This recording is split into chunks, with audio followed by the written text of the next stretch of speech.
করেছে মানুষ, কিন্তু আমি মনে করি সে মানুষ নই। মানুষ আকারের সেই ভয়ঙ্কর যে জীবজন্তু যদি হয় তার চেয়েও ভয়ঙ্কর।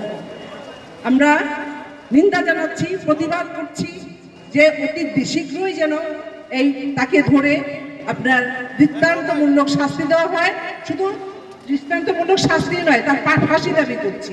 এটা যেন, আমি আইনের প্রতি শ্রদ্ধাশীল, আমি বলবো যেন নতুন আইন করে এই ধরনের যারা ন্যাক্কারজনক আপনার কাজ করছে, অন্যায় করছে, তাদের যেন এই ধরনের মানে এমন আইন করা হয় যেন ফাঁসিতে ঝুলানো হয় আপনার জনসাধারণের সামনে দিয়ে, বলবো আমি। কারণ যদি একজন দুইজনকে এভাবে ফাঁসিতে ঝুলানো যায়, আমি মনে হয় যে পরবর্তীতে এই ধরনের ন্যাক্কারজনক কাজ করবে না, সাবধান হয়ে যাবে যারা এই রেপিস্ট, ধর্ষক, আপনার ভয়ঙ্কর যে আপনার যারা অপরাধী আছে তাদেরকে এইভাবে এই ধরনের শাস্তি দিয়ে আমার মনে হয় তাহলে এই ধরনের অপরাধ বোধহয় আমাদের দেশে কমে যাবে আর কি।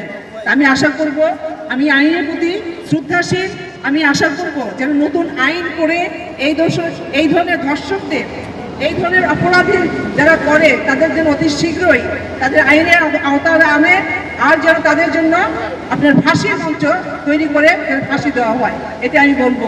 আসিয়ার প্রতি রইল আমার অনেক অনেক সমবেদনা, আমরা ব্যথিত, দুঃখিত।